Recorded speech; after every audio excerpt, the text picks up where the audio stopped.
said a hey, aha, a hey, I forget about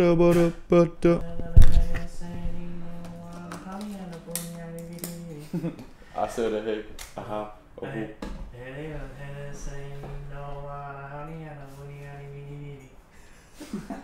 I said a hey, hey. Alright, you ready? Yeah. Okay. Hello, YouTube. Who is the best dancer at a monster party? You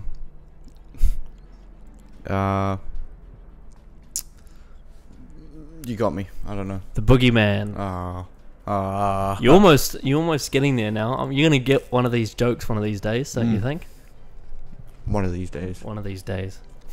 I think we mentioned that in the last video. One of these days. I did. No, you did. No, I did. I don't know. I don't know. I think So it was long ago. I was editing it the other day. Anyway, hello. It's been a while since we've done this. Yeah. It hasn't been a while for you, but it's been a long while for us. Yeah. We haven't done one of these in a while, and we're a bit rusty. But yeah, but we're back. We're back again. We're back, but we never really left. Yes. I got toast. And yeah, he's got toast. So last time we watched School Reunion, have you completely forgotten everything about the show, or is it still fresh in your mind? It's not fresh in my mind, but I still remember the last episode. Right, okay. And what happened. Cool, with Sarah Jane and K9 and the Krillitane and the school. Master! That's not what K9 sounded like. No. Well, I've forgotten Master. what K9. Master? Affirmative? Yep. So they walked off to have their own adventures, and now Mickey's on the TARDIS. Yeah. And Rose is like, go away. I want the doctor to myself. Basically, Rose has been a bitch. Yeah. And has been for a while.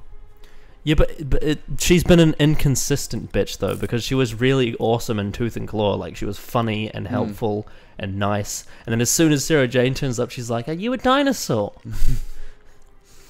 But enough of that. Now we're going to be watching The Girl in the Fireplace. Ooh. Is it? What are you going to say? It just reminds me of that book. The Girl with the Dragon Tattoo. Or movie.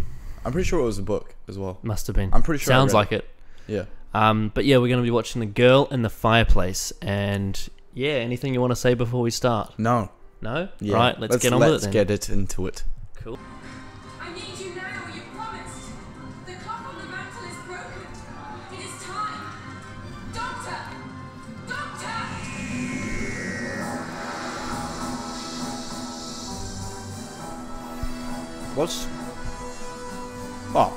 What's the Game of Thrones Lord of Fire or whatever?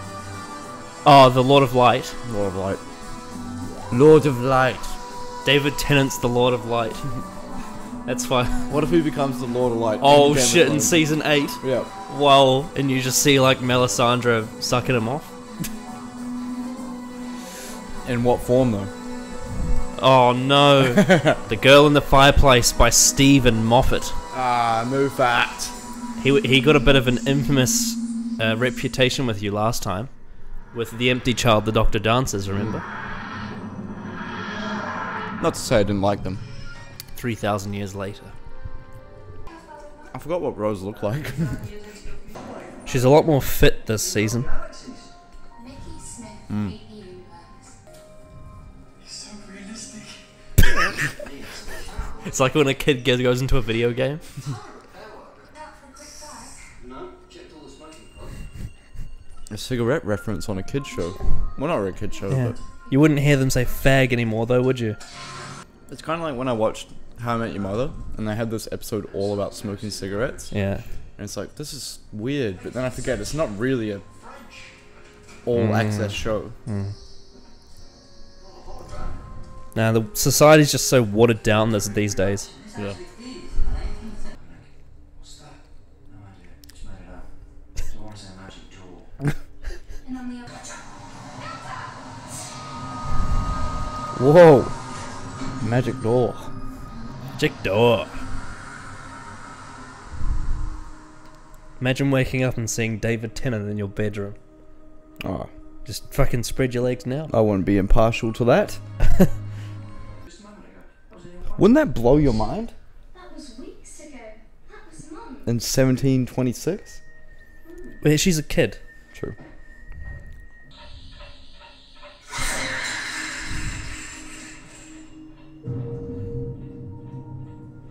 What the hell? You stay exactly where you are. That's slightly terrifying. I mean this from the heart, and by the way, count those. It would be a Oh. Later, bitch. Ned. Boom, boom, boom, boom, boom, boom, boom, boom.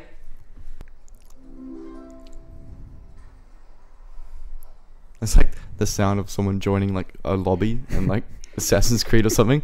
Wait. Customary, I think, to have an imaginary friend only during one's childhood. Wait, was he? You are His eye. fortunate They made him go like sisters. for a reason, right? Yeah. Well, Little girl's grown up. Checking out the bust. And he did not appear a little time. He's just irresistible, isn't he? It's like he's going through a second puberty. Yeah. Like after the Time War, he's become a kid again. Yeah. You know? fantastic, Garner. Who the hell are you? I'm the doctor, and I just smoked Madame de Pompadour.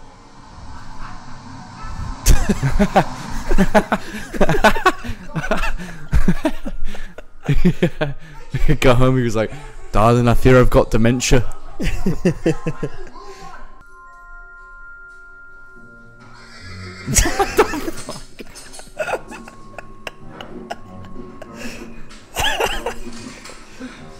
Mickey. Doing a forward roll. This was the starters are really. It's got kind of a little bit ridiculous now. Looks like one of those memes where the face gets stretched. Hot. Oh, hot. Oh, what?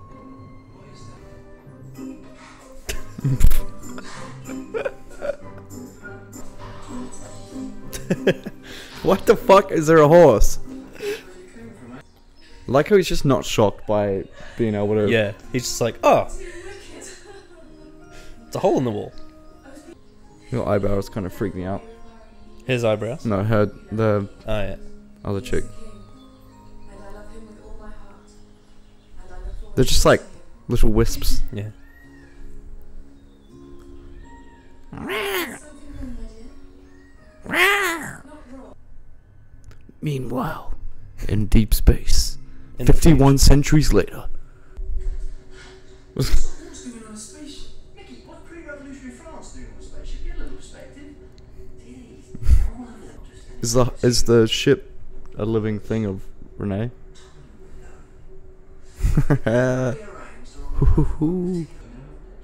Oh, Renette. Oh.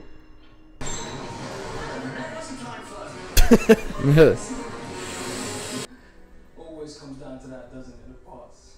What's happened to the crew? Where are they? We did not have the parts. Where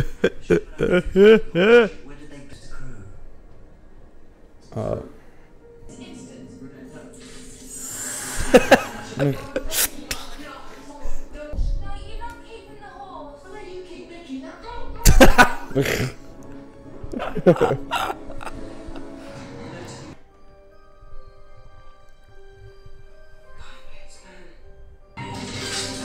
Oh, What age are you? why does he look so green? So impertinent. I don't know. questions so early in the conversation. Maybe it's his stubble. A door once opened, maybe step through in either direction. Just like the fireplace. A lonely doctor. Dance with me. This is Oh, the doctor dances again. Then first I shall make Doctor Who.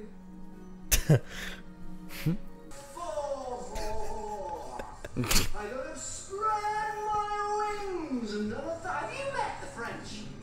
My God, they know how to party. Looks like he's from the 70s, not the 1700s. Thick.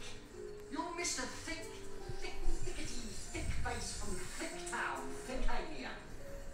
And so's your dad. You know, when I was scanning with that brain.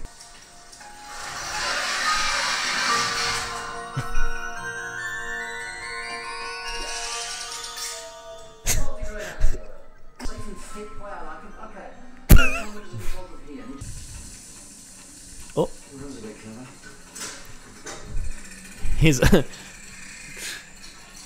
he's exhausting the wine. Many things about it are not good. One time when Can I just say, the troops, this time Murray Gold's a fucking genius. Yeah. He's been like consistently coming up with all these different little, you know, waves of music throughout this episode. Not have one without the other. Tell me about it. Thing is, you were supposed to have those creatures and it happened, child. And I Whoa. wouldn't have it any other way. Well, this is a paradox. Not really. Wait, isn't the ship made of her? No, Oh. it's made of the crew. Alright. Sorry. I misinterpreted the conversation. She's seen him like 3 times in her whole fucking life. How is she so enigmatic about the doctor? Because the Doctor's a special man. True. David Tennant's a special man. They're holding those little masks. We are French. You sound pretty British to me. That's the TARDIS translating. I know. I have made a decision.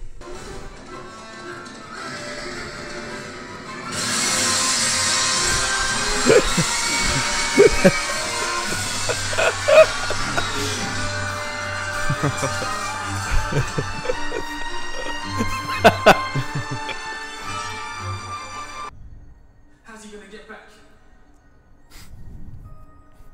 Oh, Mickey, I got all these questions. I'm exposition man. What material is that window made of? Where's the horse?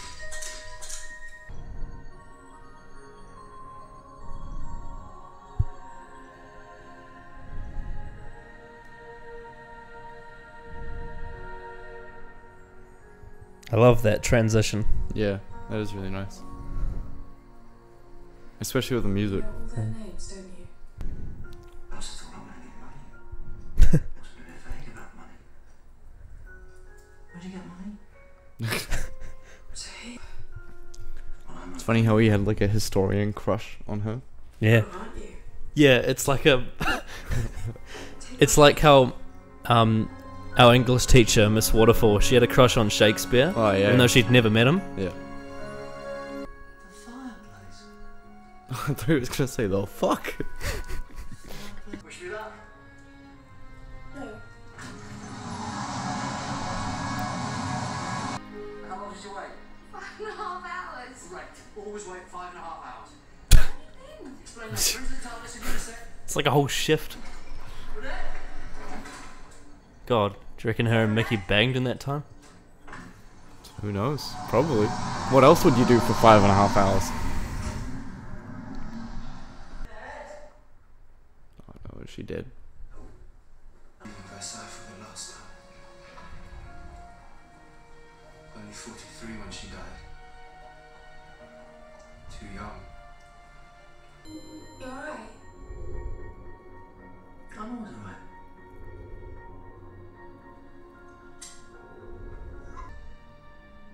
The path has never seemed more slow, and yet I fear I am nearing its end.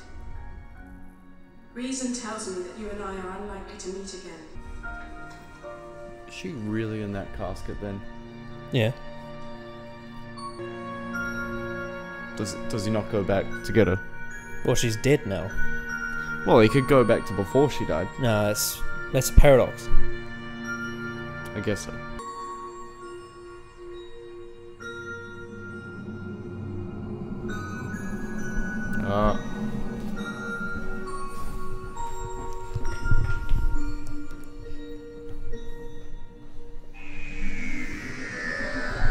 Alright, what did you think of the girl in the fireplace? I thought it was like at first I thought it was like a nice time traveling movie, but it sort of turned out into a melancholy love story. It was quite nice. Yeah, it's like a timey-wimey love story. Yeah. Yeah. I quite liked it. Yeah. I adore this episode. Yeah. I think it's a really nice metaphor for like everything that the 10th Doctor's character is. Yeah. You know, like there's all the lines that, because obviously a lot of the lines that she's saying, it's all kind of, it's like poetry. Yeah. And a lot of the lines she says sort of sums up the Doctor. Yeah. Like things like like not a you know, all these years later and not a day older, Yeah. you know. Yeah. And then there's I can't remember all of them, but there's so many little moments in this episode that just, it sort of paints a big picture of this, you know, this Yeah. character. It was. It was. Yeah. Yeah. And also we'll get deeper into it later when we go into it, but I love the concept Yeah. of a time window Yeah. between a To future, build a ship. like the whole show has been separated into like historicals and sci-fi futuristic Yeah. stories, and I love how this was both Yeah. at the same time. Yeah. It's really, I love that idea. So we'll start with the Doctor. What do you think of the Doctor in this episode? A different side to the Doctor now. Yeah. Seeing him fall for a girl. Yeah. Obviously he had a bit of a crush on her already, knowing about her. But I reckon he was not like super over the top and like crazy. Yeah. He was just really determined to get the job done. Yeah, I think he was. I feel like he was, from the first moment, he was genuinely like intrigued. It's almost like Yeah. it's like he was watching Yeah. Doctor Who. Well, it was funny because he like when he took the head off the thingy and he's like, "You're beautiful." He was like intrigued by them, and then Yeah. his like intrigue swapped from them to the girl, Yeah. Madame Pompadour, Madame de Pompadour. de Pompadour. Yes. And then he was just like, "Wow, you're beautiful," to Madame de Pompadour, Yes. and that became his focus of the episode. I Yeah. thought it was going to be more about the Clockwork guys, Right. But then I realized it's kind of like it was cool. Yeah, I mean they were. I mean we'll get onto them later. Yeah, what I noticed is it's almost like he's watching the show. Yeah, That's what it felt like to me. It's like he's a fan of the show, and he's through the fireplace. He's seeing Doctor Who. You know, Yeah. it's kind of like that. That's what I saw. Yeah, I thought he was brilliant in this episode. And we really get to see a lot of depth into the character. Yeah. As opposed to some of the other episodes we've had so far. Yeah. I mean, obviously in School Reunion we did as well, but like for example, like we got absolutely nothing in New Earth. Yeah. We got nothing in Tooth and Claw. Yeah. You know, it was This all just pissing around, whereas this this was proper. It was a proper character-driven episode. And I think it might be because he was separated from Rose and Mickey, and I Yeah. think that's when he's by himself, he really lets himself Yeah. go. You know. I feel like I really enjoy episodes more where it's Doctor-centric. Yeah, because he's such an interesting Yeah, character. exactly. Yeah. And whilst Rose-centric episodes are good, like Father's Day and Yeah. whatnot, they're just not as... You can't go as, like... Oh yeah. as fantasy about them. And it's just more intriguing because Yeah. anything can happen. Yeah. And you'll be like, I believe that. Well, if you remember in Dalek, when he was separated from Rose, we got a completely different perspective on Yeah. him that you'd never seen before. Yeah. And it was like this holy shit moment Yeah. where you realize there's so much more to this character than first thought of, you know? Yeah. Yeah, so the David Tennant cocaine meter, I don't think he was on cocaine for Nah. one moment. No, not He was not at all. completely sober for the whole thing. Yeah, he was... Madame de Pompadour was his cocaine. Yeah. Yeah. Yeah, he didn't need any substances to No. elevate his mood. He was just on cloud nine for the whole... I was almost certain that he would go back into time to before she died to take her with him. Yeah, but you can't zap the TARDIS into the time stream. You're already part of events, you know? Oh, okay. Oh, I get what you mean. Like he was going to he was going to take her, but they ran out of time, you Right. know, and then he ended up being there Well, he when was gone for like what, 20 seconds? yeah, but for her it was Yeah. like 6 years, Yeah, you know. true. But yeah, it was I really like the all the different genres that we got with the Yeah, Doctor like- here. Almost like weird horror, Yeah. And then There was a lot of comedy as sci-fi. well. Yeah, And there was sci-fi comedy, elements. And then there was like, love story. yeah, there was Like drama. it was almost a rom-com, like a sci-fi rom-com. Yeah. And then at the very end, it was very emotional, Yeah. you know? Which is contrast to the Doctor Yeah. Dances, which was the opposite. The Doctor Dances was a dark story that ended with a light-hearted Yeah. ending, whereas this was the opposite. This was a light-hearted story that ended with a sad ending. Yeah. So, how do you feel about that? It's still quite a dark theme. Fucking using humans to Yeah, repair a ship. True, dark theme, but How did I what? are you happy that Stephen Moffat went for a bit of a variety Yes. instead of just doing the same thing? you know? Yeah. It's not that I do really respect his because he's really creative. You can tell. Oh yeah. These are really creative stories, especially His concepts are unbelievably the awesome. Unquiet Child and the Doctor Dances. You mean Empty Child? Empty Child. Sorry. They were also very creative stories as well. Yeah. But yeah, I'd say this one resonated with me more. Yeah, I would agree with that. What did you think of Raynette Poisson, aka Madame de Pompadour? Yep. What did you think of her character? I thought she was great, really well acted. Yeah. Especially because it's a weird what's the word? It's weird how she has to act for a completely different Time period? Time period, Yeah. but everyone's not acting for that time period. Like it's Yeah. like a mashup of futuristic. It's very strange, isn't it? It would be quite difficult to act for, but I think she nailed it. What I on the liked head. most about her characterization is you don't have to know anything about that historical period to know the story. Yeah. Like a lot of the time when I've watched a lot of old historicals, especially from the first Doctor's era, a lot of it relies on you knowing history because all the ones that they put on TV back in the 60s, they were all stories that were told at school during that time. So every child and every parent would know about the Crusades, the Highlanders, Mm-hmm. the French Revolution, all that stuff. Whereas these days we get told it and we don't care because we're millennials, or we just don't get told these stories. But the way that they told this story in The Girl in the Fireplace, you didn't have to know who Madame de Pompadour was to enjoy the story. That's what I liked about it. Yeah. Is she actually a real Yeah. person? Oh, Yeah, she was Queen of France. Right. But yeah, I thought the characterization and the actress were excellent. Like, absolutely spot on. I was gonna say something I've forgotten. Oh, I liked how.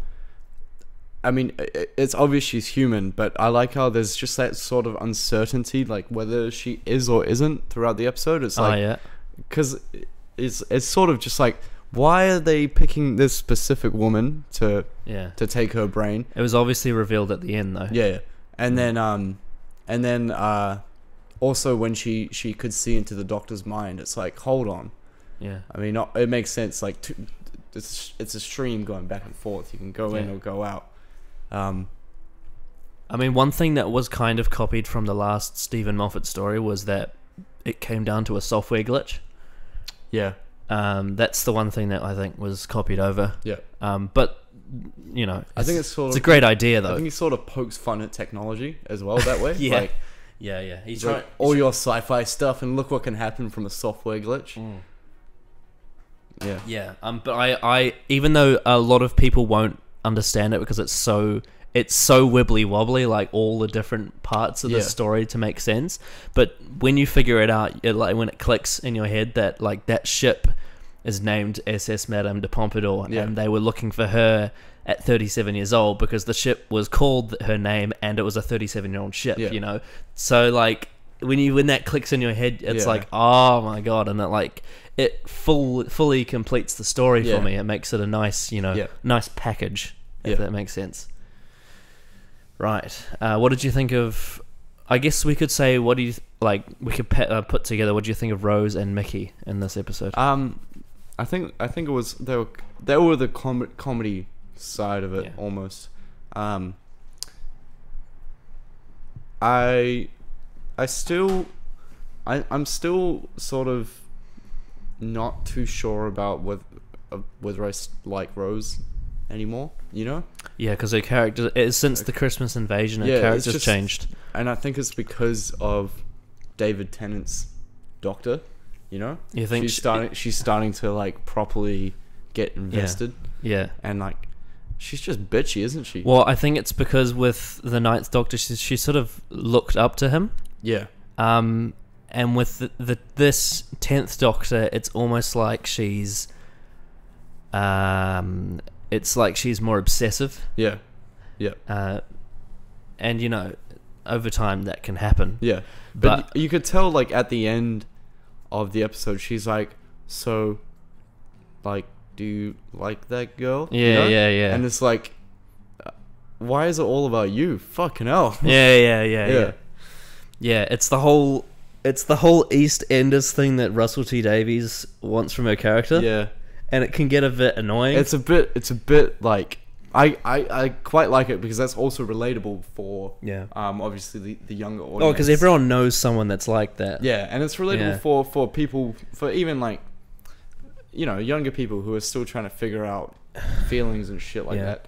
But and, I think the main thing is it's just a little bit disappointing because in series 1 it was like she was really inspired by the Doctor. Yeah, it wasn't like a full on jealousy. Yeah, it felt like you could get along, like you could tag alongside her on the journey in the first season, whereas now it's like she's her own character and she's not part of us anymore. Yeah. For Mickey, I mean, he was funny, but also just slightly annoying. I'm just like, I guess so. What's this? What's that? What's this? What's that? I mean, I unconditionally love Mickey, so yeah. I can't really agree with that. Yeah. But I see what you mean. Like, Not like annoying in a bad way. He's just, you can tell. Yeah. You can tell, like, he's that little kid in the back of the car that keeps asking questions. Yeah. But why? But why? But why? But why? Yeah, I mean, I think they were, you know, lack of a better term, they were spare parts in this episode. Really, they were sort of. You know, you could have done this without them in it. Yeah. Yeah. The story was mainly about the Doctor and they were Raynette. kind of like the almost the tension of the story for a little bit where they got caught and it was like, oh well. Yeah. Before I move on to the next thing, I just want to say it before I forget. You know how there was the scene with the Doctor and Raynette doing like the mind thing, and then at the very end she was reading his mind. Do you think there are secrets she knows that that no one else knows? Like can you think of something that she might know? I'm sure the because you know the Doctor's figured it out, like figured that she was looking through his mind, but he's just kind of let her go through it. Yeah. So I think probably there is. Yeah, I mean the first theory that comes to mind for me is that there was this whole big deal about how they were talking at the end about how her real name's Raynette Poisson, but she goes by the title Madame de Pompadour. Yeah, and she was mocking him for having a title, the Doctor. I think she knows his real name. Yeah, I think that was one of the secrets she saw. Yeah, and that's why he was so frightened because he's like, no one's allowed to know that. Yeah, you know, which is probably why he wanted to take. Well, it probably was also a factor as to why he liked her so much, because she knew so much about him already. Yeah, and he knew so much about her. Yeah, but it's so interesting. Through like 2 seconds. But it's so interesting because for her it's been so long, and for him it's been not at all. Yeah, it's a very timey-wimey romance. Yeah, yeah. What did you think of the Clockwork Men? I think they were designed really nicely, especially just like the head. They're quite scary looking, aren't they? Yeah. They've got that, I don't know if it's clown, but they've got that sort of that like doll look. It's like that Phantom of the Opera sort of thing. Yeah. Yeah. They were freaky at the start. I was like, shit. I thought it was going to be like kind of a horror almost thing, but yeah, they weren't as menacing as I think they could have been, you know? But I feel like that was kind of because they were a backdrop, I feel like they didn't need to be. They weren't really killers, they were just enforcers. Yeah. Enforcers of law. They were a more functional... They were like police officers. Yeah, they were a more functional villain. Yeah. And what makes them interesting to me is the plot, not their menace. Yeah. If you know what I mean. Yeah. Like the fact that they were they, Menace, they took apart 50 crew members. Yeah, but they're just machinery. They're That's just true. kind of taking out commands. Yeah, but then again, if you think about the gas mask people, that was just software as well. True. But obviously they had a lot of menace because of the way they were executed. Yeah. With the whole gas mask thing Yeah. and the "Are you my mummy?" Yeah. You know, it's the nightmare fuel Yeah. sort of thing going on. And then there was a few side characters, not really that many. I mean, there was the King of France. He was sort of just there. And then there was a few extra bits and pieces, but The horse. yeah, the horse. That's so funny, eh? When he walks in and then he just sees a horse on the spaceship. It would have been hilarious if he was just like, oh, and just walk past it. Yeah. Yeah. What did you think of the plot of The Girl in the Fireplace? I thought it was great. Definitely one. Like I've always said, I quite like more intricate plots, Yeah. and but also I do like bare bones character driven plots, and I feel like this was it was sort of the best of both worlds. It was a good character Yeah. development and good drive from that, and then it also had something that you sort of had to wrap your mind around whilst you were watching it. Yeah. And it's nice watching something where it's not just information being fed to you. Yeah. A couple of times online, I've seen people say that this is their favorite episode of Doctor Who, and it's mainly because this episode's plot kind of sums up all the things that make Doctor Who enjoyable. Yeah. Like, it's got the historical element, it's got the sci-fi, it's got the horror, it's got the romance, the drama, Yeah. the timey-wimey, Yeah. and then there's all the little bits and pieces in between. It's funny because if you were to tell me this episode has all of those things in it, I'd be like, okay, I reckon it's gonna be shit. Yeah, because you think it would be a mishmash of stuff. Yeah, wouldn't you? exactly. But it's all perfectly lined It's up. really, and really well, really well told. executed. Yeah. Yeah. I think this episode has a fantastic plot, and it's one of up to this point where you've seen, of what the episodes you've seen, I think it's quite a unique one as well. Definitely. It didn't feel like Doctor Who. Yeah. Well, it did feel like Doctor Who, but it felt like a new shade, new page of the book. Yeah. And what I like about it is it has this double climax to it that we haven't really seen before. Yeah. And that it's got the functional climax where the Doctor figures out the science behind it. Yeah. With the whole horse jumping through the window and that breaks the lock and Yeah. everything. But then it's got the second climax with her death as well. Yeah. And it just adds another gear Yeah. in the story. It was almost like this thing's Yeah. finished. Now it's like, oh shit, now we've got to Yeah. figure out how to get you out of here. And another thing that I'm really impressed by is it feels like it's achieved what a two-parter would, but it's done Yeah. it in 45 minutes. Definitely. It's a really tightly written plot, and it's... I didn't want anything more than it. Yeah. But I feel like that's good because I feel like using her death as the device to finish the story Yeah. was really... It sounds like it's such a stupid way to dead end a story, but it was perfectly done. Yeah, this episode really uses its time well. Yeah. There's nothing that feels rushed or... It uses time travel well to cut down on time. Yeah, Because that's true. it's kind of like once you introduce that time travel factor, you can probably put like 12 ideas down Yeah. of what scene to scene would happen. Yeah, and be like, I don't want this scene, I don't want that scene, And I don't if want you this if scene. you look closely, there's actually a lot of side characters that don't get a lot of time, and I think that's why this works, because Yeah. they cut down on all the characters. Like, Yeah. they didn't have a lot of with the King of France. They didn't have that much with that girl she was with in the gardens Yeah. or anything. Like, there was so much more you could have done with this plot, but to make it work for 45 minutes, I think it was smarter for Moffat to cut it down For to sure. just the essential characters. Yeah. Yeah, I honestly think this is a brilliant plot, to be honest. Yeah. Cool. So now we're going to be moving on to a classic clip. Ooh. It's from a French historical from the very first season. The episode's called "The Reign of Terror," and the clip is called "The Doctor Gets Stuck in a Burning Building." Oh. Ah.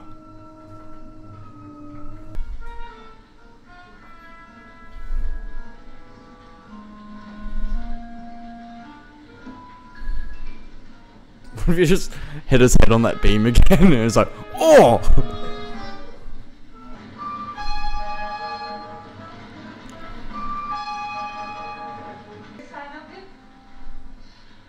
Heart. Look at the heart.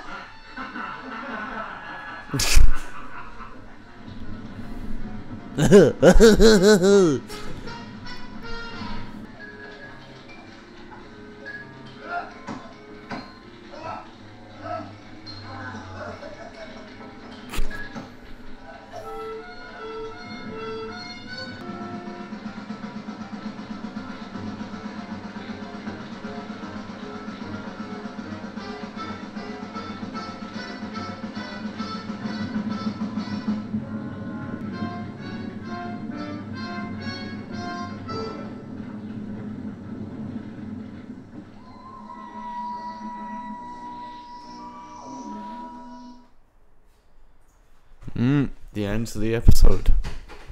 Well, the end of the part. Right. Because, there were 4 parters. Yeah. Well, actually, no, that one was a 5, 6? I think it was a 6-parter. Yeah. What did you think of that clip? Different pace, isn't it? Yeah, it's got a... when I was watching that, I was reminded of, like, Thunderbird's pace. Yeah, it's like, it's slow, but It's very deliberate. It still builds tension. Yeah, whilst yeah, it's slow. definitely. Yeah. Yeah. Yeah, it's a very tension-building cliffhanger, isn't it? Yeah. I've seen that story. I don't remember a lot from it because I was half asleep when I saw it. Yeah. But that was the moment that I like stuck in my mind from that story. Yeah. But yeah, basically it's a French historical taking place during the French Revolution, and yeah, that's one of the cliffhangers. Oh yeah. And that's I chose that because Madame de Pompadour's French, so yeah, that's the connection I made. Yeah, but if you're watching it back then, obviously no one knew the Doctor was a Time Lord back then. Right. Everyone just assumed he was just an old human, just an old man. So seeing that is actually scary because at that point he was vulnerable. Yeah. Yeah. Old and human. Yeah. So because they didn't really devise him as the Time Lord until the end of the season. Yeah. No, it was at the end of season 6. Oh right. So it was the very last story of the 60s where he told, I think before that point he had said he was an alien. Right. I think definitely by the time when he regenerated, you knew. Yeah. But he didn't actually reveal he was a Time Lord until the very end of the 60s. It was a great plot twist, and it's actually from my favourite classic story, The War Games. The season 6 finale. It's a 10-parter. Shit. And at the very end, the Time Lords are revealed. Yep. And then they at that point they banished his companions back to their time periods and wiped their memories, and they took away his time traveling powers from the TARDIS. So the TARDIS was basically just a shell. Yep. And they forced him to regenerate, and he was stuck on Earth with no TARDIS. Shit. So that's when he had to join UNIT. Right. Because he needed a job. Right. Yeah. But that's I love that whole story arc of the fact that we didn't know that the Doctor wasn't a Time Lord until the very end of the second Doctor's run, and then from there he's put onto Earth with no TARDIS. So it's like a nice transition from the 60s to the 70s. Yeah. But yeah, anyway, bit of a tangent. Okay, back to The Girl in the Fireplace. The script was nominated for the 2006 Nebula Award, which is for the best sci-fi and fantasy works. It won the Hugo Award for best dramatic presentation short form.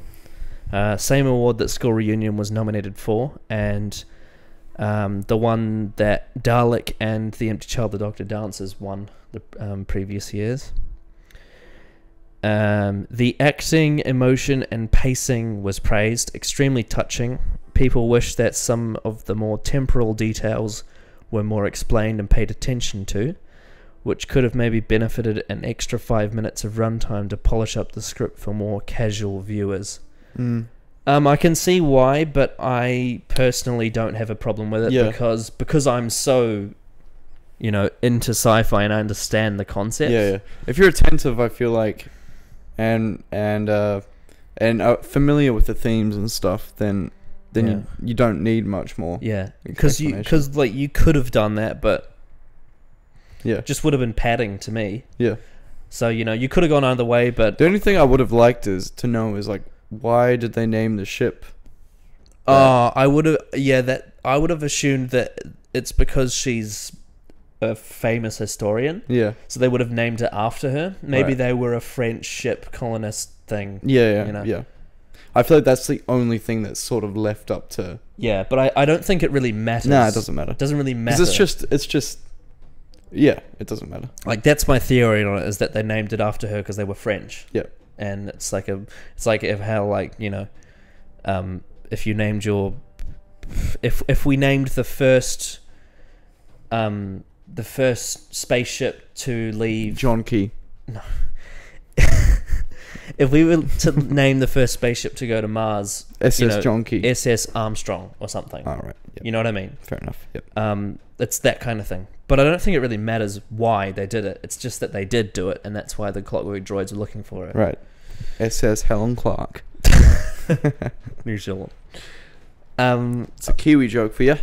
A lot of people say this episode is the kind of thing you can only see in the new series, and the old series wasn't fit for this kind of storytelling. Yeah, but that's just like because of technology and because of. Well, it's not just that. It's also the romantic elements. Oh, right. In the classic series, there is subtext there, but Yep. pretty much the Doctor is portrayed as an asexual. Oh, okay. An asexual alien with, what's the word? I can't remember what the word is, but it's like when you're not romantically attracted to your companions. Plutonic? Yeah, platonic, that's it. Yep. Yeah, platonic. There is some subtext there, like, Yeah. there's small moments where you can see, okay, maybe he did, but Yeah. but it's never actually addressed. Right. And the first time that it's actually addressed is in the Doctor Dances. That's the first time in the entire show. Or Right. actually, no, because there was the TV movie and he kissed his companion on New Year's Eve. I guess that's the first time. Well, I fucked up there. But you know what I mean? It's like, Yep. you wouldn't have this kind of... Because the Doctor wouldn't have had that kind of romantic relationship with Raynette in the classics. Right. Because it just wasn't... Yep. They didn't do that sort of thing. Right. And then there's also there's also a few other things that are sort of unique to the new series, like the timey-wiminess of it. Right. But yeah. A lot say it's a thought-provoking piece and can't be broadcast every week because it would be too taxing on the viewers' brains. So, to that, I ask you, if it got to a point where Stephen Moffat was writing more episodes in a season, do you think that could happen? Like, it would be too taxing on the brain? I feel like nah, because I don't think he would be able to write as much quality That's true. stuff if he had to write bigger That's volumes. true. But if you think about the style, the timey-wimey style... Nah, well, I would say maybe for some people it would be taxing, and it would stop. It would kind of put them off a little bit. The more casual people, Right. but I quite like how they just sprinkle in his episodes, and I do too. I think it's great how there's like every season there's like one Moffat to spice it up a bit. But what I'm asking you is if Moffat was doing those kinds of would it stories, tax people? like if he was writing as much as Davies is Yeah. with those kinds of episodes, like would it be too much? It's hard to say, really. Like, You'd have to see it to know. Is that what you're saying? for me, no, it wouldn't be. You don't think so? No. Okay. I mean, but would I like Doctor Who as much? I don't know. Right. Because it would have a different it would have a different So you feel would to it. So what you're saying is it would have to happen for you to know whether or not. But think of it this way: like if it wasn't how it is now, how can you think about it being any way else? Well, I guess Yeah, it's difficult for you because you've only seen one season. season. Yeah, you've only seen like one little snippet.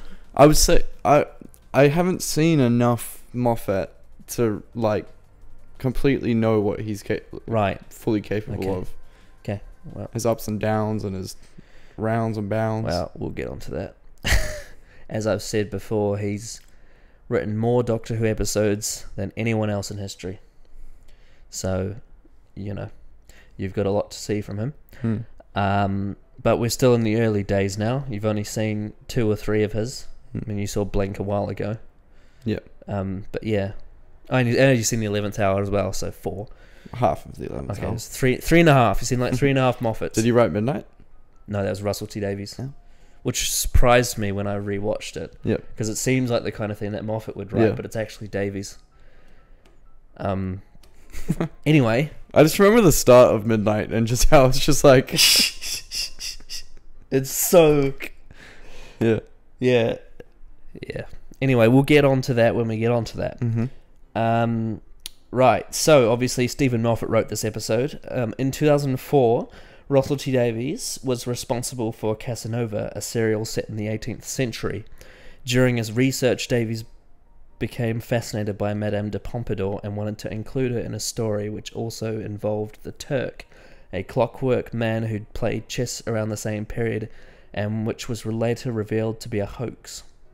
In early 2005, Moffat, who had written The Empty Child and The Doctor Dances for the series, was assigned to write this story.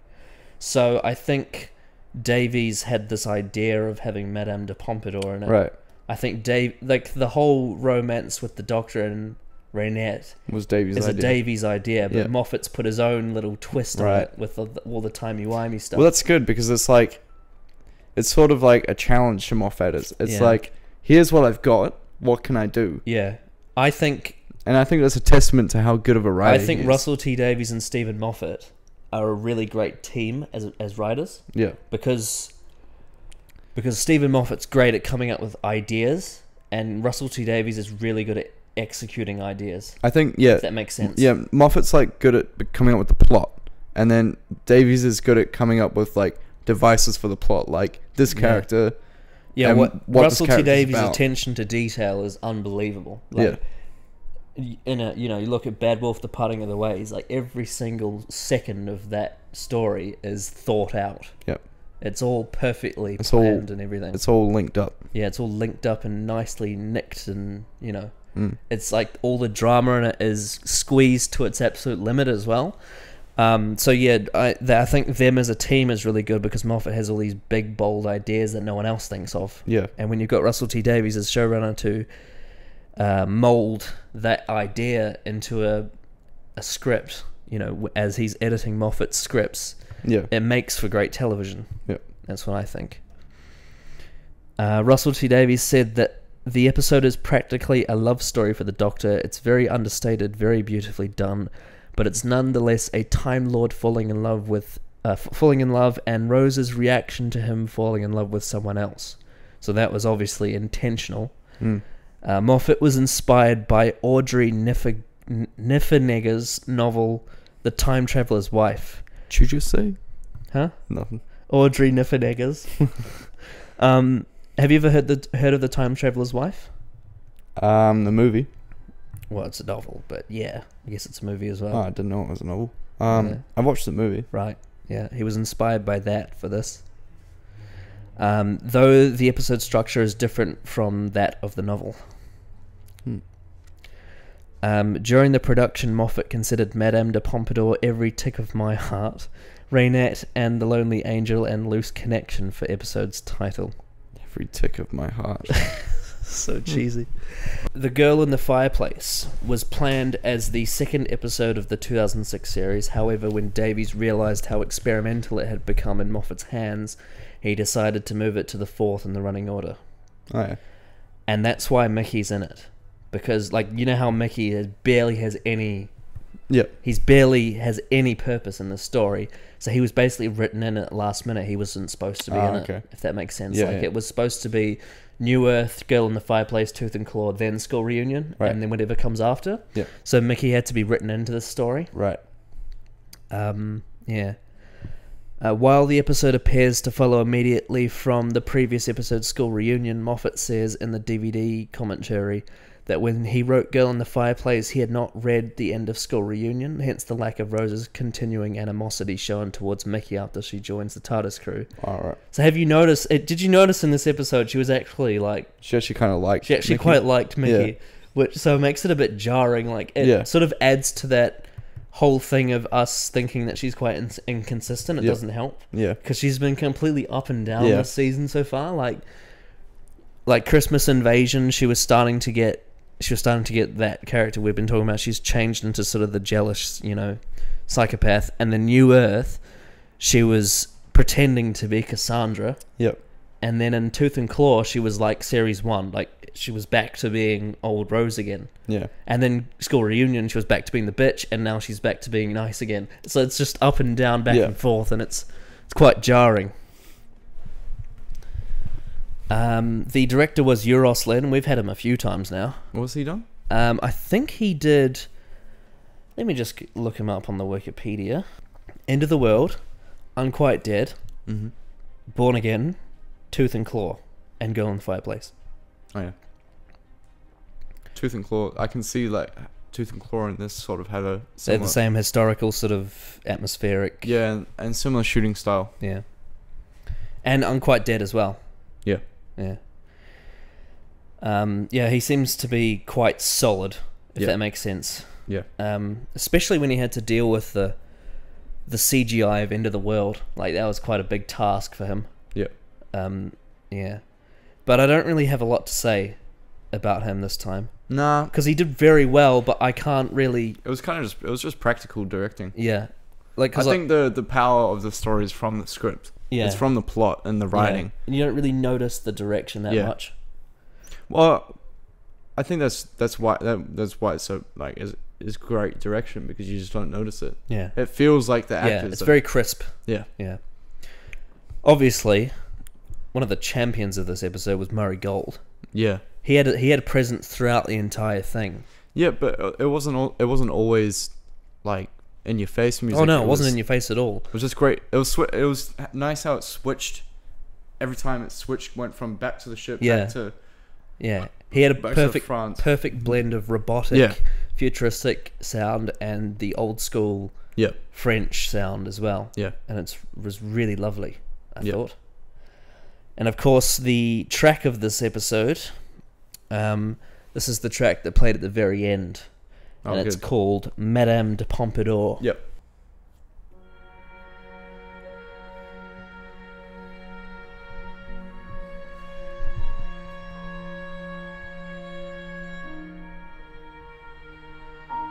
Is this with the orchestra? Right.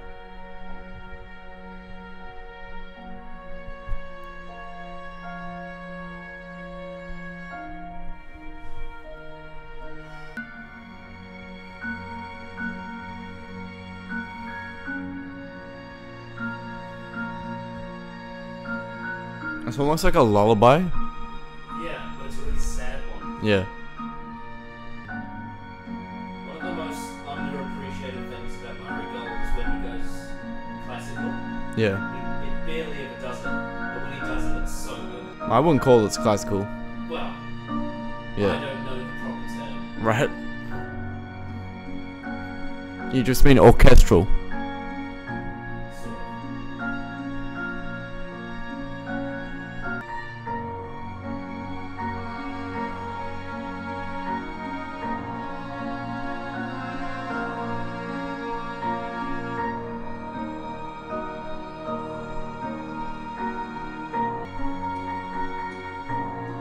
It's got the TikTok in there. When I hear this song, I really think of that character. Madame de Pompadour. Yeah. I feel like I can picture her face on that painting. Yeah. It's almost like naivety as well.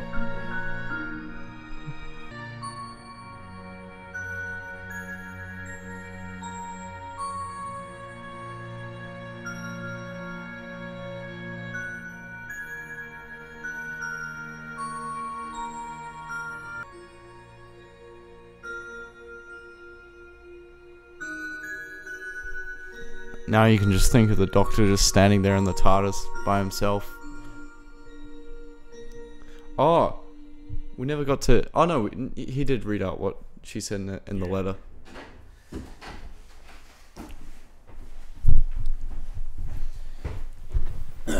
So,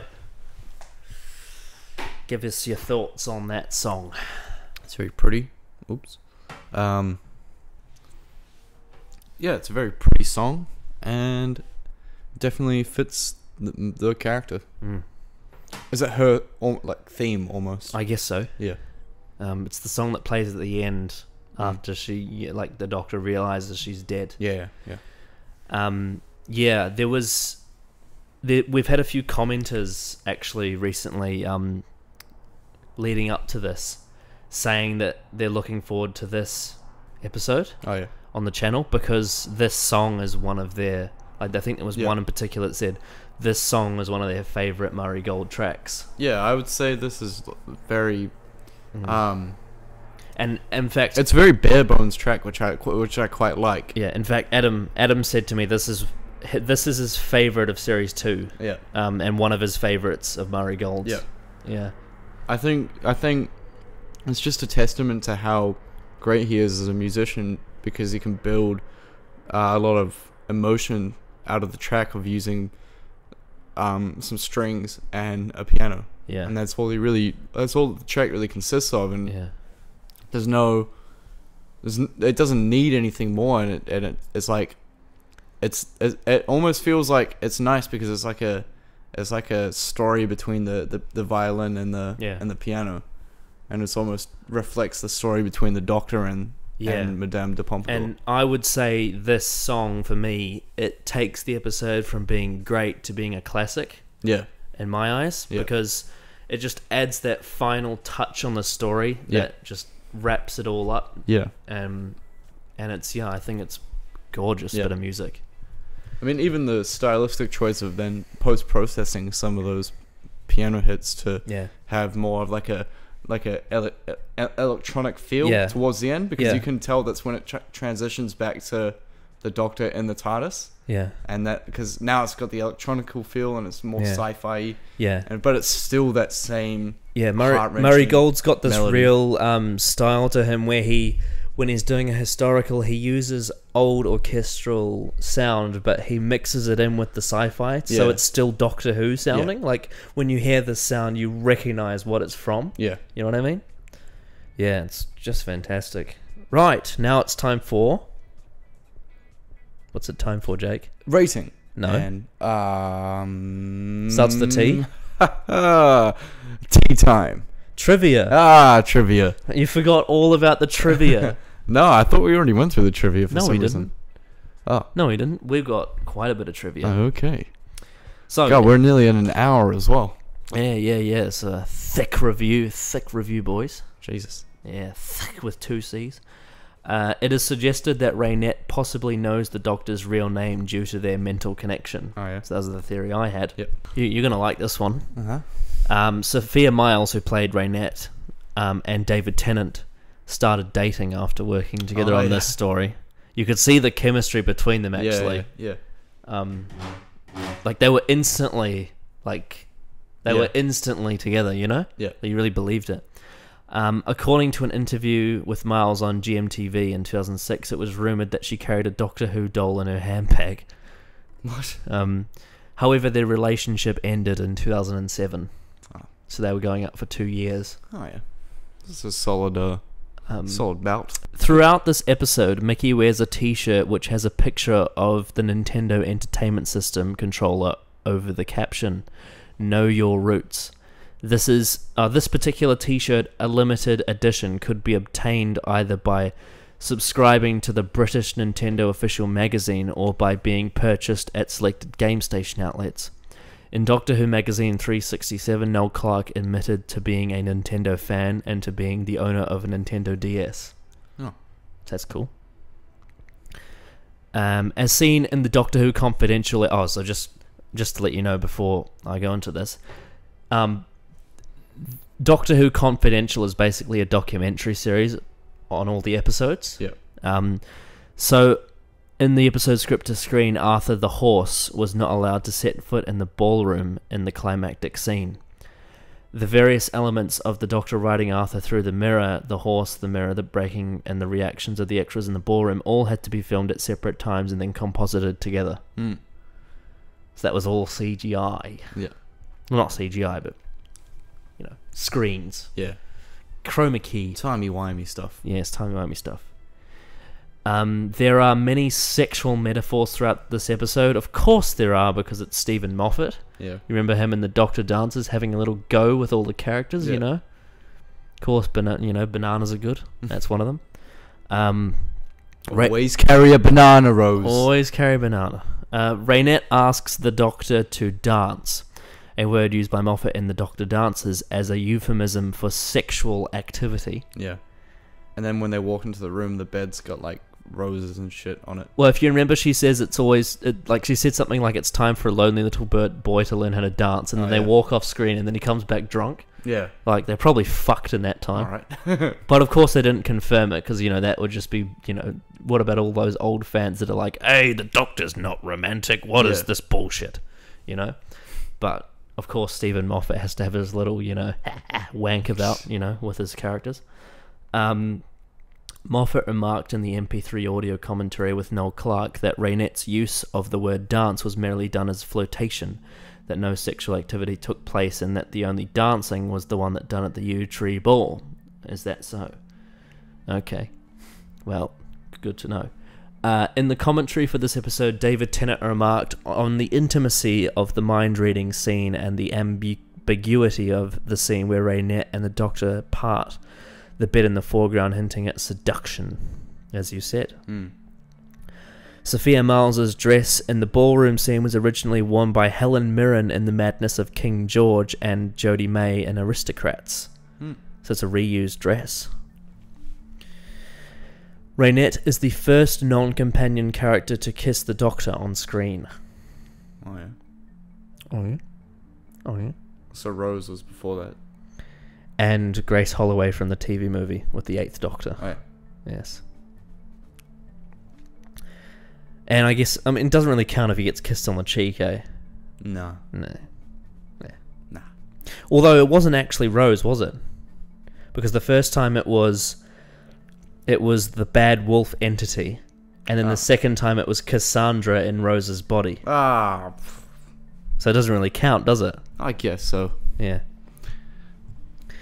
Before they are attacked by the clockwork droids, Rose and Mickey briefly discuss the women with whom the Doctor has had relationships, including Cleopatra, whom Mickey claims the Doctor affectionately calls Cleo.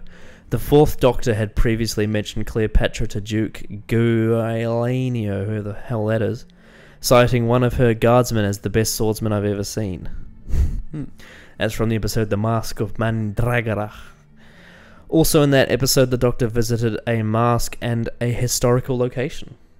So the Mask of Mandragora is a story where him and Sarah Jane, they go to this helix, and one of these science fiction timey-wimey balls of energy goes into the TARDIS, and they go to a historical location, and that ball of energy takes over people in that location and turns them into like demon worshippers. Jeez.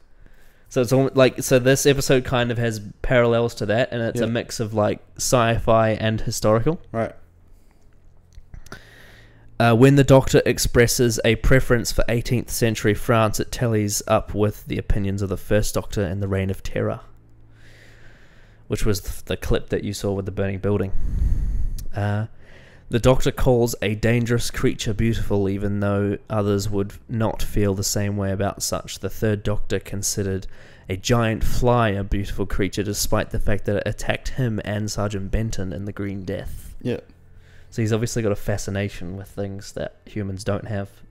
Yeah. Yes. He's just fascinated by the unknown. Yes. Doctor Who. Mm-hmm. If you take a look at the cup the Doctor is holding in the scene where Rose and Mickey are tied up, that is not the traditional wine glass, but one that is based, according to urban legend, on the shape of the breast of Madame de Pompadour, the lady the story is about. Yeah. So it's almost like he's drinking from the breast of Madame de Pompadour. That's a weird thought. Yeah, it's a weird thought.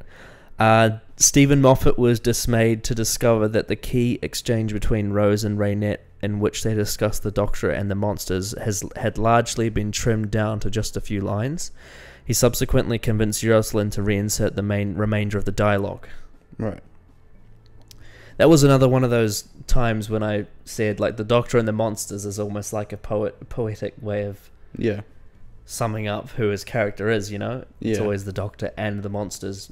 Yeah. You know, you can never have one. You can never have one, yeah. Yeah, it's always both. Yeah. When the Doctor returns to Madame de Pompadour's room for the final time, the wall behind the fireplace has been painted blue with paler rectangles that resemble the TARDIS and its outer panels. So that's pretty cool. The spaceship is designed in the shape of a key, almost like the key to a door. That's pretty cool. Did you notice that? No, not really. Ah. I mean, there's only a couple of shots of the ship. I didn't really pay attention But yeah, to it's shaped like a key, but it spins. Ah, right. Yes. The clockwork robots originally wore wigs which completely hid their faces in shadow. Phil Collinson was concerned that this would limit the camera angles too severely. Phil Collinson? He's a producer, I think. It's just a random guy. Someone was concerned. It risked appearing comical, so the creatures were given carnival masks to wear instead. Right. In the original script, it was that mind meld with the Doctor is what actually attracts the clockwork robots to Raynette. Huh. Interesting. Rose would then offer Madame de Pompadour a gem which could erase all signs of contact with the Doctor from her mind, but she refuses because she doesn't want to forget him. I think what we got was better. Yeah. With the software glitch. Yeah. Yeah.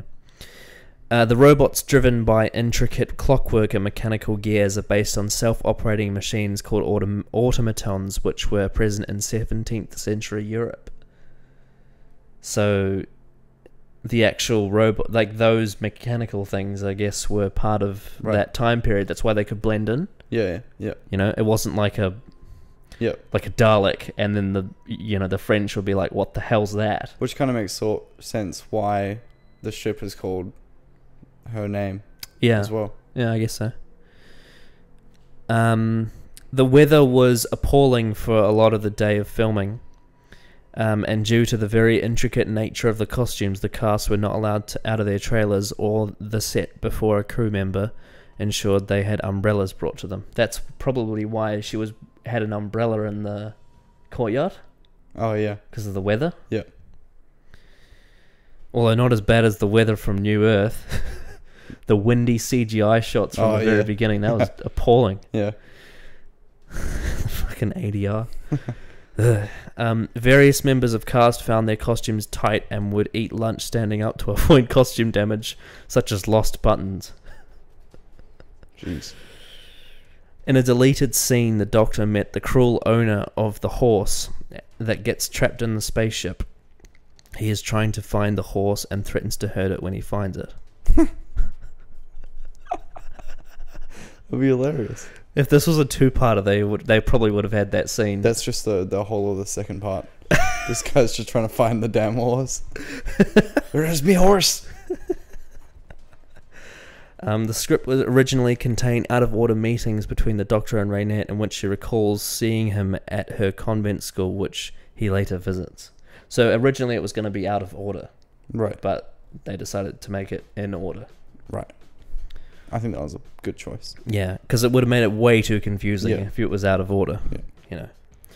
After the Doctor comes back from the ball, he sings "I Could Have Danced All Night," which is from the musical My Fair Lady. Oh, yeah. Star Trek: The City on the Edge of Forever, which was a TV series, speculated to be an influence behind this episode, I guess. Both the Doctor and Captain Kirk travel back through time to Earth in the past and falls in love with a beautiful and important woman in those time periods, and both stories end with the women's deaths, which the Doctor and Captain Kirk regret. Interesting. Star Trek. That story's from 1967. The viewership So last week it was around about 8, wasn't it? And then Tooth and Claw was about 10. Yeah. So what do you reckon it'll be? I'm gonna say this is about 8.5. 7.9. So down from last week. It's always the good episodes that. Bad Wolf got 6. Remember? Yeah. Bad Wolf's the lowest one so far. Yeah. In terms of ratings, and I think the highest is Rose, isn't it? Underrated. Rose got a 10, but then so did Tooth. Oh, Tooth and Claw peaked at 10, but it didn't get 10. Right. But Rose got 10. But that's obviously because it was the returning of the show. Yeah. But yeah.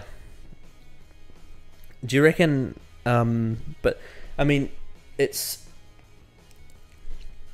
This season's ratings so far have been similar but slightly higher than Series 1. Yep. So, I That makes guess... sense. So I guess this show's getting a bit more popular. Yeah, for sure. Well, it'll be generating more revenue, which means they'll be able to market it better. Yeah. And yeah. Right. Interested now. Give your conclusion and a rating out of 10. My conclusion is that I enjoyed the episode. I enjoyed the plot especially, and I think that it's one of those episodes that I think will stick with me and being one that really sticks out alongside stuff like Father's Day and what's another thing? Things that were a really nice one episode story. Yeah. And didn't Self-contained. need self-contained. They didn't really need much more. Obviously there was still little things that could potentially be explained more, like the name of the ship, just to make it less up in the air about it, but it's really not an issue in any way whatsoever. So for me, I would say this is a good 8.5 out of 10. I can't remember what my last ratings were. So I think you gave School Reunion, it was either an 8 or it was a 7.5. Yeah. Tooth and Claw was a 7. New Earth was a 3.5. Yeah, I really didn't like New Earth. Yeah, you really didn't like it, did you? But I would say this season is turning around for me. I think the start of the season was a bit rocky for me. Yeah. But yeah, I really did enjoy this, and I feel like this has been a good high note for me. Cool. Yeah. And are you pleasant that Stephen Moffat's back in your good books again? I mean, you liked the Empty Child, the Doctor Dances, but are you happy that he's sort of writing something that's more sort of towards you now? Yeah, for sure. Yeah. I think the reason why the other ones were lower was because there was just so much other stuff that I liked. Yeah. From Series 1 is just brilliant. Yeah. It's such a great season. These are still on par in terms of like how good they are, but then it's the stuff that surrounded it which kind of just was a bit better. Yeah. In my eyes. Yeah. Well, I mean, I would agree. Series 1's my favorite season of Doctor Who, so I would completely agree with you there. Yeah. But yeah, I was just wondering if you're back in the Moffat. Yeah, for sure. Back on the Moffat bandwagon. Never wasn't. Never wasn't. Never wasn't. You just weren't that impressed by the ending of the Doctor Dances, were you? Just not my type of ending. Right. Yeah. Okay.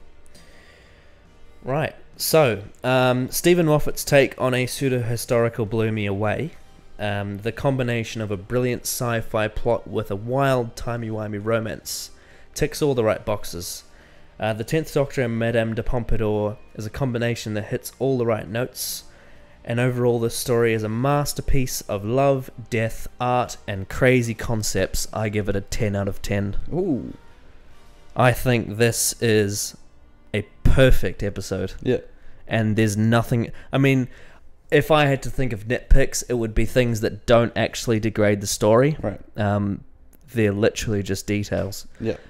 Like Father's Day, this is one of those episodes that I just find great from start to finish. Yeah. And I just love the way it blends different elements of Doctor Who together. Yeah. And yeah, it's one of my favourites of the season. So there you go. Sweet. 10 out of 10. I think... Insert Adam. Hey everyone, it's Adam here. Unfortunately, I wasn't able to be at the recording of the Girl in the Fireplace episode because I was out of town. So I'm just going to quickly now do what I did with Boomtown and just run down quickly my thoughts on this episode. Now, I don't think it's going to shock anyone when I say that I think this episode is brilliant. It's just brilliant. I'm going to start with the production. The set design, the costume design, everything is just on point in this episode. The direction as well, everything is extraordinary, and I absolutely adore the contrast between the futuristic but incredibly lived in and broken down looking old ship from the 51st century compared to pre-revolutionary France, which everything is bright and colourful and regal looking and beautiful and elegant. The beautiful contrast between the two locations I absolutely adore. That's just something I wanted to comment on because I think that's brilliant. I feel like I'm going to be saying that word a lot in regards to this episode. Now, the writing of this episode, it's just stunning. It's extraordinary writing because every character has a motivation of some kind, it makes sense, and it flows, and nothing conflicts. It's all cohesive. Everything moves at a really good pace. The story, which could have very easily become incredibly convoluted and messy, basically overblown and bloated and messy, it could have very easily become like that. It didn't.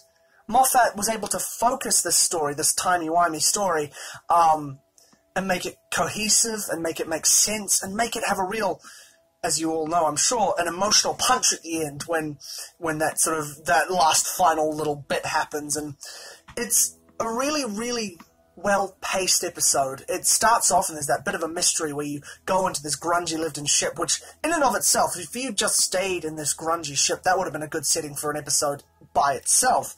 But then suddenly you find there's pre-revolutionary France on the ship as well.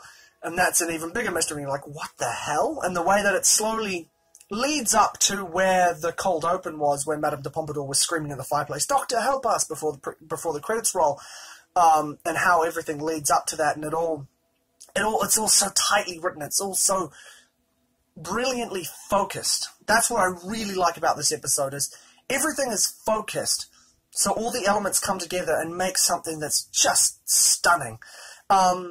Like, for example, the direction, just going back on that quickly, there's a scene when he goes into Renette's room when she's a child, and you can see her in the mirror, and the Doctor's standing to the right of the frame. And it's just this, I just love that shot, where you can see her looking at him. It's beautiful, beautiful shot, and there's lots of little things like that throughout the entire episode, and the editing's really good, and I would be remiss if I didn't mention Murray Gold's score, because the Girl in the Fireplace suite, or it may be just called Madame de Pompadour or Renette's Suite. I'm not sure what the actual title of the track is called. But you know the one. That beautiful piece of music that reoccurs throughout the whole episode. That is one of my favourite Murray Gold tracks, and it's from the second bloody season. And the fact that he was able to make a score that is so beautiful and delicate and just... it's just wonderful. Murray Gold's score in this episode is just... extraordinary. Absolutely extraordinary. Yeah, it's just a fantastic episode. There's not really anything I dislike. The only sort of really negative I have is just tiny nitpicks, like the Doctor being drunk, but I feel like the joke drags on just a touch too long. But again, that's just a nitpick. That's not going to impair my enjoyment of the episode overall. It is a truly special episode where Moffat was focused and the actors were all on fire, the chemistry was so good, and as I said, the production design and everything just came together brilliantly. The way the story unfolded, the way everything looked, the way it was shot, the way it was edited, the way it was scored. Like, Murray Gold's score is the best thing about an already terrific episode, so it's saying a lot that Murray Gold's score is the best thing. David Tennant was really coming into his own in terms of the character. It's at this point in the series where I personally start really seeing the Doctor, the 10th Doctor, because beforehand it seemed a little messy and unsure and unclear and muddy, but now he's really getting there. And this is the episode that in Series 2, where he starts coming into his own. There's an episode later on where he becomes the Doctor in my mind, but we'll get to that when we get to that. That's just a little tease for the future. We'll get there. Don't worry. But yeah, those are my thoughts. It's an incredibly well-made episode, very well structured, incredibly paced. Yes, my final score, it's going to be a 9 out of 10. Not quite, because for me, 10s are obtainable, but there are a lot of factors that go into everything. 9 out of 10, I think, like, this is an extraordinary episode. It's one of my favourite episodes, not just of Doctor Who, but of any television ever. It's brilliant. But it's not quite a 10. We'll get to 10s. But yes, 9 out of 10 from me. I absolutely adore this episode. And, yeah, that's it from me. I'll see you guys next time I'm on the show. If Adam hasn't already mentioned it, I'll mention it now. He was talking to me the other day about the girl in the fireplace. His parents have watched Doctor Who since the first Doctor. Right. And his dad said that, you know, he's watched 55 years of the show, and the girl in the fireplace is one of his favourite episodes. So that really says something about it, that you can go through so many years. It's accessible for even them. So many years of the show, and you can love an episode that much. You know? It really says something about it. Right, so now we've got some comments from the subscribers. The first one is from Interrox. If I remember the tag-along documentary for this, the spaceship crash into Big Ben is actually practical effects, because I think I said it was CGI. Right. It's actually practical effects. I looked this up, and interestingly enough, they did it in reverse of what it should be. So they actually had to flip it on screen because they accidentally shot it in reverse, if that makes sense. So they had it explode and crash and then film backwards. Or do you mean they? No, they had to flip like that. They had to flip the image because it was the way that the ship was approaching the Big Ben in the shots before. Yeah. They then shot it going that way. So they had to flip it, but then in the shot, the Big Ben is actually backwards. So it's incorrect to real life. Is there numbers on the Big Ben? It's Roman numerals. I think. Do you reckon they're back to front? May have to look that up. Yeah. Maybe they CGI'd them. They probably CGI'd them back into the But the actual structure is flipped, so it's wrong. Right. If that makes sense. Yeah. It's not accurate. Yeah. So they couldn't get the model right. When the spaceship crashed into it, the clock face kept popping out, so I believe they either tightened or loosened it to make sure it would break away with the rest of the tower. So that's a cool comment. I like practical effects. Yeah. I think they're cool. Yeah. I mean, I was listening to a podcast the other day, and they're talking about how the Star Wars prequels have aged because they're like 90% CGI, and it just looks so animated. Yeah. And then the new Disney ones, they're doing a lot more practical effects because it gives it a much more tactile feeling. Yep. And yeah, I think practical effects, they've got a sort of realism to them that CGI can't replicate. It's just the textures and stuff, and like the way light bounces off it. It just feels natural. It's pretty cool. This is a long one. I didn't actually write down the name, but I think it's from Surf Widow. And this one is from The Parting of the Ways. I love how the lighter Dalek's design enables faster reactions, like them backing off, or we will see them shaking with insanity and anger as they rant to the Doctor. Also love how Captain Jack and Russell T flew the flag for the LGBTIQ community from now on. Long overdue and a real milestone, as Captain Jack was such a revelation due to him being so popular. Christopher Eccleston here is such a good actor, and his face says it all. Awesome episode as it ties up loose ends and starts so new things off. I'm skim reading over it because there's some spoilers that I don't want to read out. Due to a better budget CGI, and welcome David, one of my favourite doctors. The BBC really did choose the very best actors in the country for this. Tennant was a top Shakespearean actor and held the record for playing Hamlet live on stage the most times. I think he still has that record, actually. I think he appeared on the Graham Norton show in 2013 in his costume because he was playing it at the time. Right. Yeah. So keep up the good work, guys, and let the subs grow. Thank you. Now the last comment is from John A. Short. And I think this is also from The Parting of the Ways. In fact, they filmed about 3 different endings. One where the Doctor dies, one where Rose dies, and the real one that we actually got. Would have been cool if it was like an interactive episode and you could pick your ending. I kind of want to see what those endings are like. Yeah, maybe we'll get to see them one day. One of the reasons was in hope of keeping the regeneration secret from the crew. Another reason was that they didn't know if they would get another season, so it may have been needed to finish off the show for good, which would have been sad.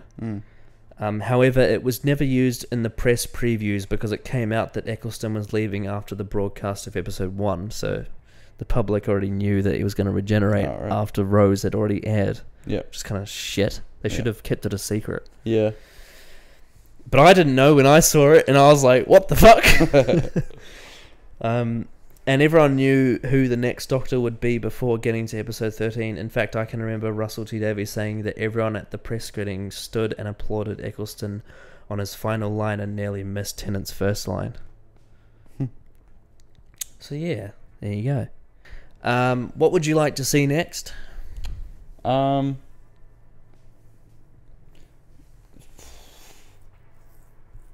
more Doctor-centric episodes. I like those. You want them every time, don't you? Yeah. Wouldn't it be nice to just every week? I just don't want to. No Rose. You don't want Rose? A little bit of Rose. Sprinkle, just a little bit of sprinkle. So I think it's because at the very beginning you weren't given a lot of Tennant. Yeah. And then the last 2 episodes you've been given some good amount and you want more. Yeah. Yeah. Well, that'll have to wait till the next time. And I'm not actually going to tell you what the next episode's called. Oh. You'll just have to wait and find out. Okay. See ya!